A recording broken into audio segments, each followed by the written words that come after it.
Il faut savoir que le tablir, c'est tablir qui veut dire message, annonce, etc. C'est un mouvement qui a vu le jour en 1923, qui a été inventé par un certain Mohammed Elias, si ma mémoire est bonne, au Pakistan. Qu'est-ce qu'on peut reprocher au tablir? On peut reprocher que c'est donc un mouvement qui n'existait pas à l'époque du prophète et à l'époque de l'islam authentique. Car même si le Khurouj allait convertir les gens existait depuis l'avènement de l'islam, donc d'une certaine façon au début et d'une autre après, quand le prophète il est mort, il a laissé un certain nombre de lois. Je ne parle pas des lois coraniques, la révélation a été achevée, mais des lois que lui-même a promulguées par son comportement, par ses dits. Une de ces lois, qui figure aussi dans le Coran, c'est la propagation de l'islam. Donc d'aller vers les autres et les appeler à l'islam. Donc on a le fameux dit qui est rapporté par Bukhari et par Muslim: je suis chargé de combattre les gens jusqu'à qu'ils disent qu'il y a de Dieu que Dieu, que Mohammed est l'envoyé de Dieu, et qui fasse la prière et la zakat. À partir de là, leur vie et leurs biens seront sacrés. Bukhari et Muslim. Et le Coran dit: idha tabu wa aqimu as-salat wa tu zakat fa inna akhwanakum fi ad-din. Umirt an nuqatil an-nas hatta yaqulu an la ilaha illa Allah wa anni Muhammad rasulullah. Wa yaqimu as-salat wa tu zakat. Bon. Et donc, comment ça s'est fait, cette propagation? Cette propagation-là, elle s'est fait, contrairement à ce que on veut nous faire croire encore une fois. Certains disent par le vote, d'autres disent par la chanson, d'autres disent par le tambourin, d'autres disent par la vente du danse, etc. Elle s'est faite par l'épée, qu'on le veuille ou pas. Et tous les livres qui existent sur cette question-là sont unanimes. Il y a même des cartes qu'on peut accrocher au mur, etc. Donc, ça s'est fait, et l'épée d'un côté, et le Coran de l'autre. Bon, là on assiste à quoi avec Tablir? On assiste à quelque chose qui est complètement déformé. C'est-à-dire que la personne elle-même, le tabliriste, qui se prétend être dans l'islam, et je ne doute pas de sa foi, dès lors, il vit chez le mécréant. Donc il vit en contradiction avec les enseignements de l'islam, à 99%. Donc il n'est pas dans l'islam. Il est dans un islam de pure forme. Il se permet d'appeler les autres à l'islam pour les sauver du feu de l'enfer. C'est bien, c'est noble. Mais déjà, avant d'appeler quelqu'un pour le sauver du feu de l'enfer, faudrait-il que toi-même déjà tu sois sauvé. Donc eux-mêmes, ils pratiquent pas leurs obligations. Ils mettent pas en application les lois pénales, les lois civiles, les lois de la fraternité. Les musulmans, ils sont massacrés enfin partout, etc. Tout ce qu'on vit aujourd'hui. Donc tout ça, ils le mettent sous silence. Ils mettent l'accent sur la sunna, mais la sunna apparente, et non pas la sunna pratique, c'est-à-dire les dits et l'application de ces dits-là qui sont formulés dans Bukhari et Muslim. Donc la sunna apparente, kamis, la barbe, le turban, etc. Bon, même si je sais qu'on se doute bien que le prophète n'avait pas un camis comme ils ont aujourd'hui. Je pense pas que le prophète avait ce camis-là, mais bon, c'est pas grave. Ils ont l'apparence, mais il n'y a aucune pratique. La conformité, elle est basée sur l'apparence du prophète. Mais le prophète, il avait aussi un sabre. Et si ma mémoire est bonne, il en avait 7. Ils n'ont pas de sabre.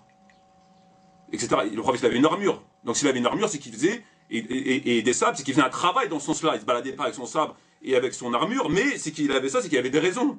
Ils n'avaient pas comme ça, ils ne faisaient pas une collection, etc. Donc eux, ils n'en ont pas l'intention d'en avoir. Donc ça dénote d'une amputation à un certain nombre d'obligations coraniques et prophétiques. C'est pas un hasard. Ils ont décidé d'enlever ce côté-là.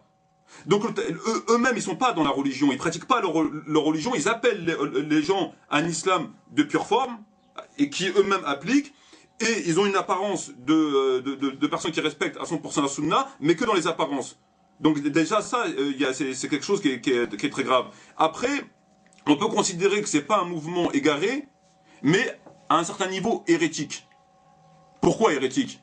Parce que il faut savoir que dans la doctrine du tabliriste, du tablir, ils sont apolitiques. C'est un mouvement qui ne fait pas de politique. D'accord? Or, lorsque un musulman décide, en connaissance de cause, d'éradiquer le concept de la politique de sa pratique, c'est-à-dire qu'il rejette une partie du livre. Parce que la politique, c'est quoi? C'est mettre en application les lois pénales qui sont mentionnées dans le Coran, les lois civiques, les lois sur le mariage, sur le divorce, etc. Bon. Et eux, ils ont décidé que non. Notre pratique, ça se fera sans ce côté-là. Donc, ils rejettent une partie du livre. Tout à fait, ouais. Donc, quelqu'un qui rejette une partie du livre, c'est pas un égaré. Un égaré, c'est quelqu'un qui sait pas. Qui s'est égaré, qu'on a égaré. C'est ça un égaré. Ouais. Un hérétique, c'est quelqu'un qui fait quelque chose qui est contre une ordonnance coranique ou une ordonnance prophétique, clairement prouvée, bien entendu. Et c'est exactement leur cas. C'est un mouvement apolitique. Donc et à un certain niveau, c'est un groupe hérétique. Donc voilà ce que j'avais à dire sur Tablir. Et donc à mon avis, il faut qu'ils revoient leur position et sur le fait qu'ils ont éradiqué la politique de leur pratique religieuse de tous les jours, qu'ils mettent l'accent sur les apparences et qu'ils pratiquent rien du tout à côté. Et l'islam, c'est pas les apparences. Il y a bien un verset qui dit la piété ne consiste pas à tourner vos visages vers l'Orient ou vers l'Occident, mais la piété consiste à faire telle chose. Donc c'est pas parce que tu as des apparences du prophète que tu es un prophète. On sait bien que les imposteurs, comme c'est mentionné dans la Bible et dans des dits prophétiques, les imposteurs à la fin des temps, ils auront des habits de berger et des cœurs de loup. Et c'est exactement ce qui se passe.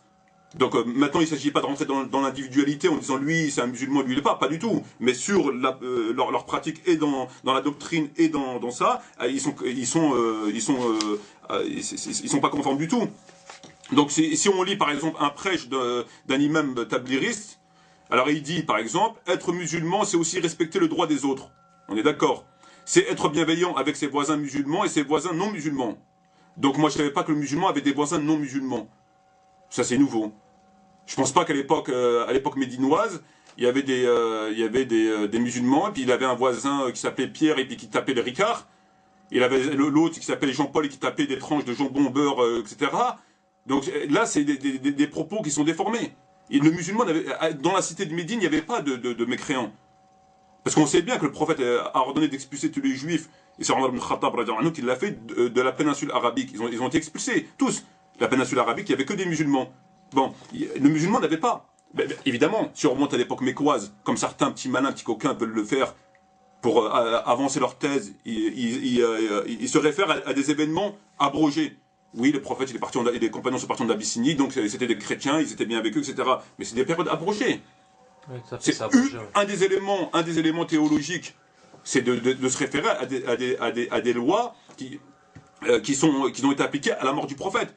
Pas à l'an 1 de l'Hégire ou 2 heures après la première révélation. Dans ces cas-là, on va pratiquer la prière comme il l'a fait au début, à savoir que de 2 rak'a, il n'y avait qu'une prière par jour, et on va pas en faire 5.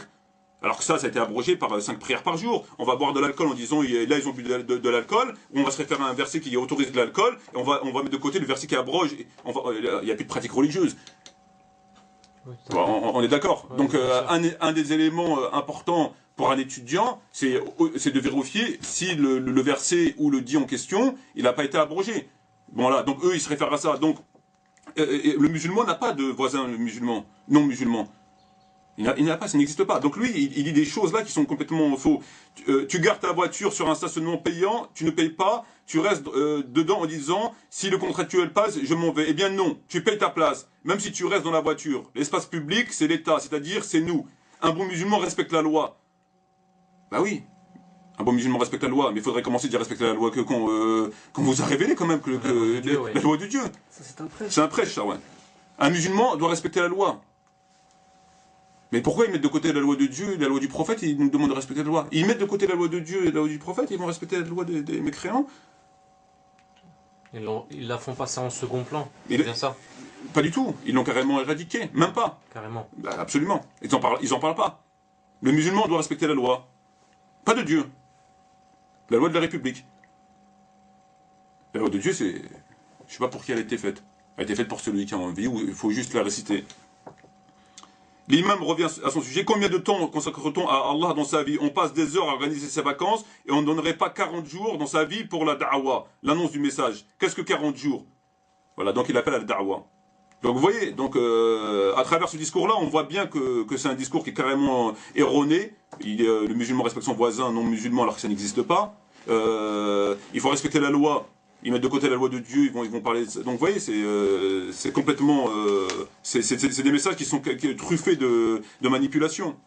Donc voilà pour ma première réponse concernant le Tablir. D'accord.